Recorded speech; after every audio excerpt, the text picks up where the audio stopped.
hey, this is a scam alert that you need to know about.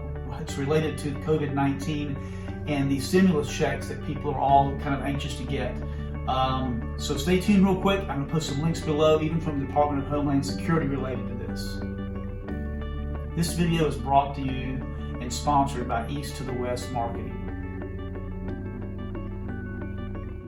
So the links I'm going to post below, I'm going to read a few things from them, but if you are laid off, if you're getting emails about COVID-19, or if you've applied for a stimulus check either individually or as a corporation, or even an individually owned company, you need to know a couple of these facts. And again, I'm going to post these links below so you can see them. One of them is right on the Department of Homeland Security website, and it's important information.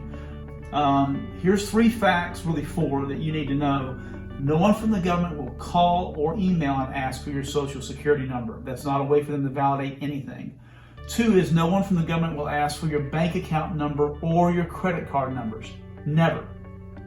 No one from the government needs to confirm your birth date. They already know it, just like they already know your social security number. And then this one is a huge one. This is where most people are making mistakes because they're anxious. They need money. They're looking for the stimulus checks, and a lot of personal information is being stolen right now because of people's anxiety. Unsolicited emails that prompt you to click an attachment should always raise a red flag when checking your inbox. Don't click them.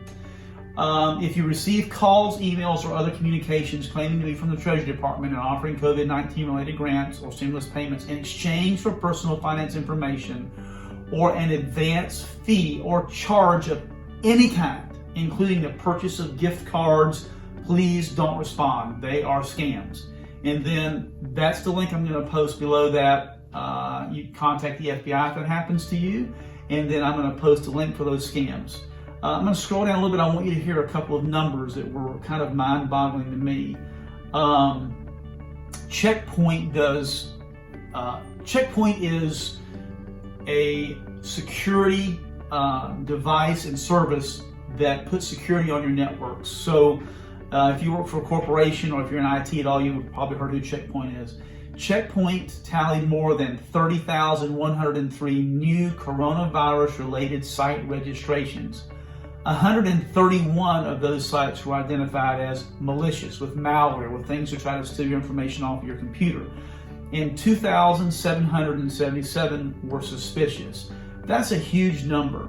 What I want you to consider is, with all the increased buying, all the increased activity on the web related to purchasing, you may be having your groceries delivered right now. You may be having a lot of your purchases go through Amazon. You're putting more of your information, your credit cards, your name, your address on the web. That does make you more susceptible to having some of your information stolen. Please consider getting identity theft. It is a phenomenal thing to help not only monitor on the dark web to see if your information or your children's information or your spouse's information is being stolen, but it also gives you an option to recover losses if you have those, and then a dedicated person to be able to go help you clean up the mess afterwards. Just don't fall victim to a scam. Take this seriously. It's a pretty big issue right now, especially with everyone having some anxiety over what's going on with the coronavirus. Hey, please like and subscribe. We're going to continue to try to bring you some great security tips.